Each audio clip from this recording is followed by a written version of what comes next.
10 ఏళ్ళు పరిపాలన చేసిరు, మొత్తం తెలంగాణను దోసుకున్నారు, వేల కోట్ల రూపాయలు సంపాదించుకున్నారు. ఆస్తులు సంపాదించుకుంటే పర్వాలేదు, 7 అంతస్తుల మేడలు కట్టుకుంటే పర్వాలేదు, కానీ పెళ్ళా మొగుడు ఫోన్లలో మాట్లాడుకుంటే కూడా ఫోన్లు విన్నారా? ఇంత సిగ్గు తప్పినోడు ఎవడన్నా ఉంటాడా? వాళ్ళ బతుకు చెడా. పెళ్ళా మొగుడు మాట్లాడుకుంటే కూడా గా జోలి ఇంట ఆడా ఎవడన్నా?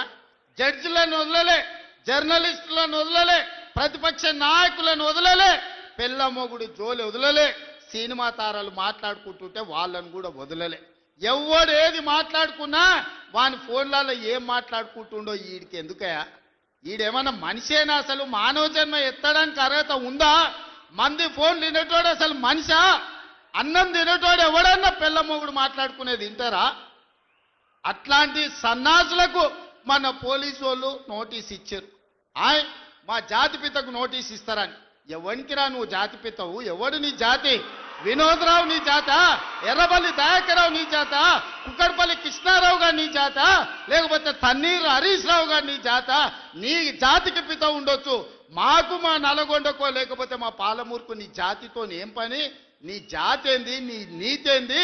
నీలాంటోడు జాతి పితయి పెళ్ళ మొగుడు జోలి పెట్టుకుంటే కూడా ఫోన్ లేనే సన్నాసి నువ్వు జాతి పితవంటే ఎవడన్నా ఉంటే ఆత్మహత్య చేసుకుంటాడు, బాయిలో దుంకి చచ్చిపోతారు.